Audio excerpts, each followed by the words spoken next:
Hi, my name's Ryan Langley. I'm the Psychosocial Interventions Coordinator at the Level FrameWork, and I'm joined here today by Emma. Yeah, thanks Ryan. Yeah, my name's Emma. I went to FrameWork, I think it's also known as the Level now, isn't it? Last November. So I'm just over 10 months into my recovery programme at the moment. Okay. So Emma, we're just going to talk a little bit about your journey, a little bit about your background. So prior to coming to the the Detox, how did you feel? What were you going through at the time? I'm what is known as a serial relapser. So I'd had some sobriety time in between 2013 and 15. Over 2 years, but I didn't, looking back now, I didn't work at any sort of recovery programme, so it was probably only a matter of time before I turned back to alcohol to cope with the things that were going on in my life. And that lasted for 5 or 6 years. Okay. Just very brief periods of not drinking.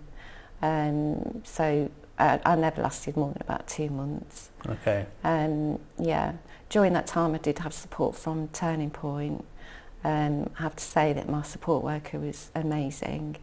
You know, he stuck by me.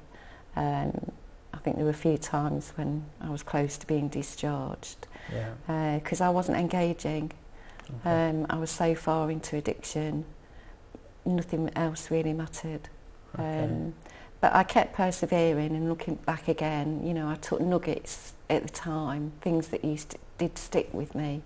And it was my Turning Point worker that organised the Detox last November at FrameWork. Okay, so what were your expectations of a detox, of an inpatient detox prior to coming? How did you feel before you came?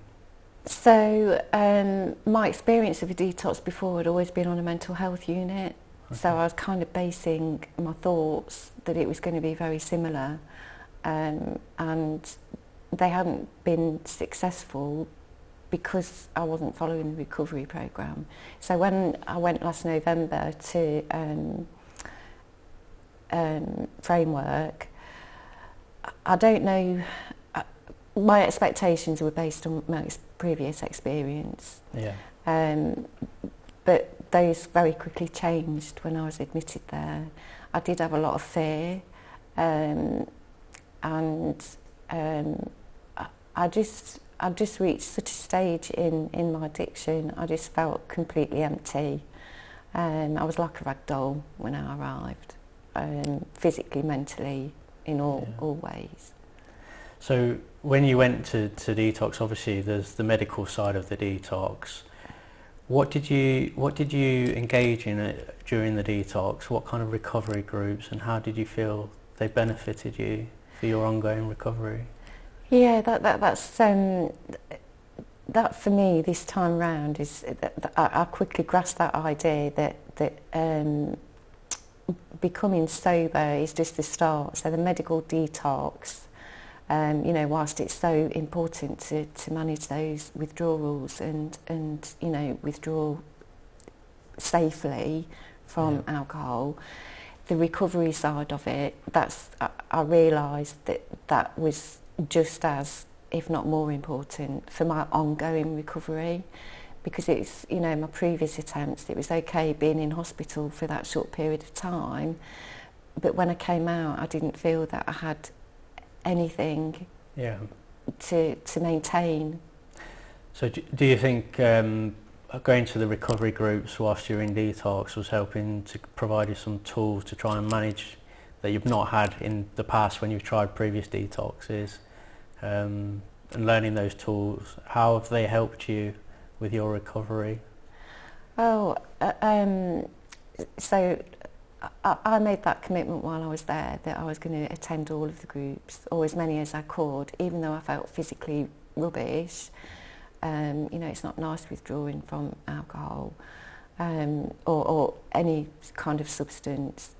But there were so many different groups, and I thought I'm going to make the most of this 10 days that I've got. So I did most of them, to be fair. So I did the structured groups. So there was some smart, Dear Albert. Obviously, because it was during COVID, it was by video link. But so Dear Albert were talking about what's available in the community. You know, the things that they provide for people when they come out of a detox. Because like I say, it's so important to maintain that recovery. It doesn't stop when you leave the detox. That's how important, Emma, was it for you that we have, as part of our structured programme, that we have peer-led services such as Dear Albert and Double Impact coming through and providing those sessions whilst you're in detox? Absolutely priceless to know that somebody's talking from experience, and you know, it's not, you know, and I've got so much respect for the medical profession that I had dealings with in the past, but to know that empathy is there, and that's really one of the biggest things that I found whilst I was there, because I have got other health issues, and I just felt listened to for the first time in such a long time. You know, people took the time. I got the impression there was a lot of patience, like I say, empathy. You know, being able to put yourself in somebody else's shoes, you know, and knowing that they'd had a similar, if not the same, experience, and they were talking from that experience. That really was priceless. You know, and all the staff were like that. You know, every single one of them. Did you find the level of place a safe place for your detox, a safe environment for you to open up and talk about your feelings with both other service users and staff? Yes, definitely, in a way that I've not done before. You know, I'm quite a closed person, and I don't find it easy to open up. But no, I just found that level of comfort and trust. I think that's the big word, is trust.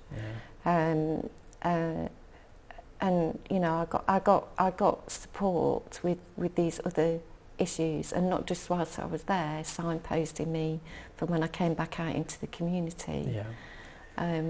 So we have a lot of service users come to have an inpatient detox. One of the biggest fears is what happens next. What happens next afterwards? You know, am I going to get any support? Who's going to continue to support me? How am I going to maintain my abstinence on the bad days when I'm struggling? Who can I turn to? So obviously we have Dear Albert come in, and I know that since you've left and completed your detox, that you've actually started to do some work with them. So tell me about that. Tell me about what work are you doing with Dear Albert?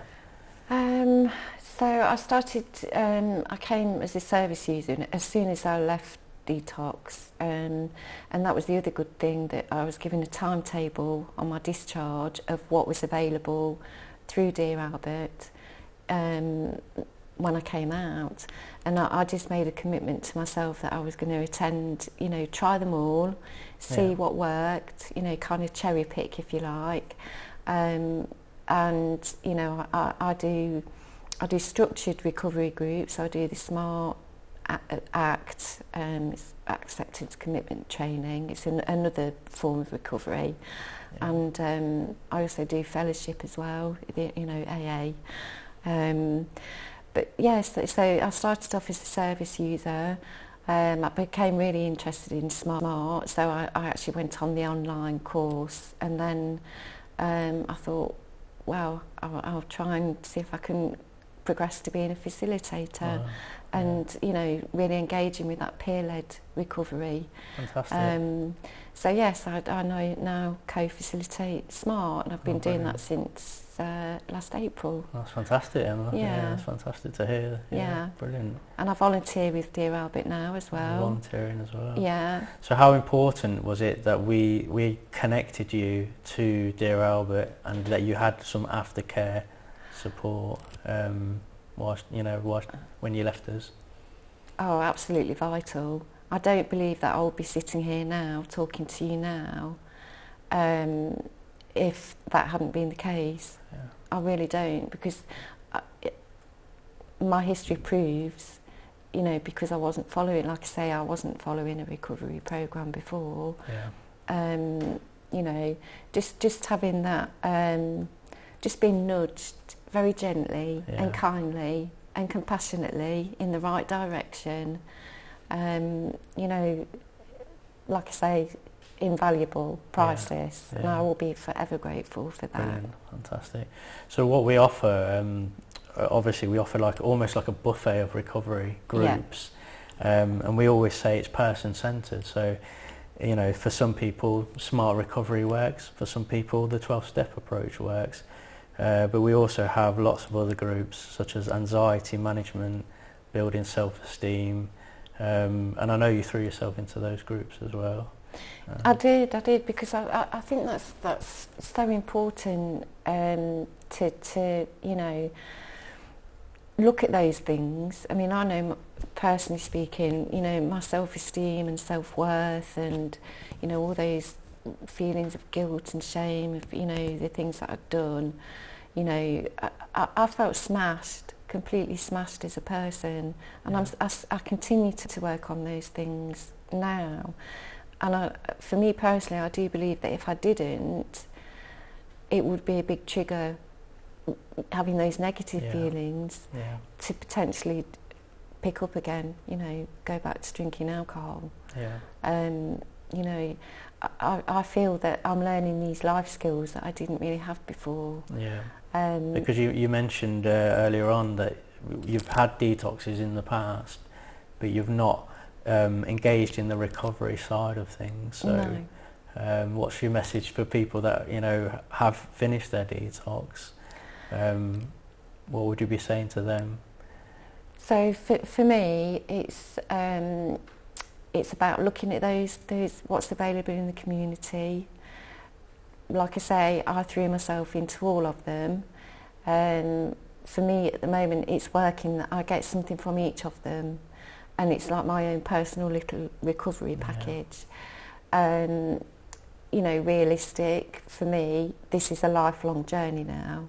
It's not something that I can pick up, leave, and then pick up again.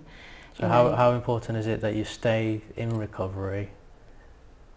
Oh, well, for me, it's life or death.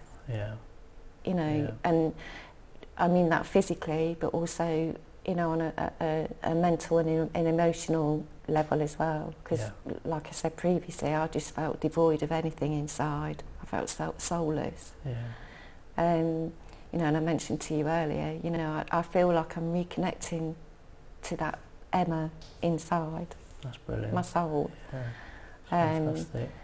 So it's, you know, for me, it's I've made that commitment, and you know, I can't become complacent. I can't think that other things are more important than my recovery, because if I don't put my recovery first, I won't have those things. You know, I'm starting to get my family back, you know, relationships, all these wonderful opportunities that, you know, I thought had gone forever. Wow, that's fantastic. Emma, what would you say to someone that's ambivalent or anxious about going for detox? They've recognised they've got a problem with a substance, but they're a bit anxious and scared of going to have a detox, and engaging in recovery services. What would you be saying to people that are in that position? Take it one step at a time. Keep it simple. Go with an open mind, and just try a little bit of each, you know, and just share your experience as well, because it might just help. Well, it will help somebody else. I know people, while I was there, sharing their experience really helped me. You know, so you know, everybody's got something to contribute. You know, something really meaningful. That's fantastic. Okay, well, thanks for your time today, Emma. You're it's welcome. Fantastic to hear how well you're doing, and the fact you're staying in recovery, but also that you're volunteering and giving back to back to the community and back to other service users. Yeah. So fantastic news, and I hope anyone hearing this, is inspired by Emma's journey. Yeah, I'd just like to say that there really is hope. There really is. I was hopeless, and to feel that there is, to get that sense that there is hope. Again, it's priceless when you've been in that deep, dark place. Yeah. Yeah. Thanks, Emma. Well, you're welcome. You're welcome.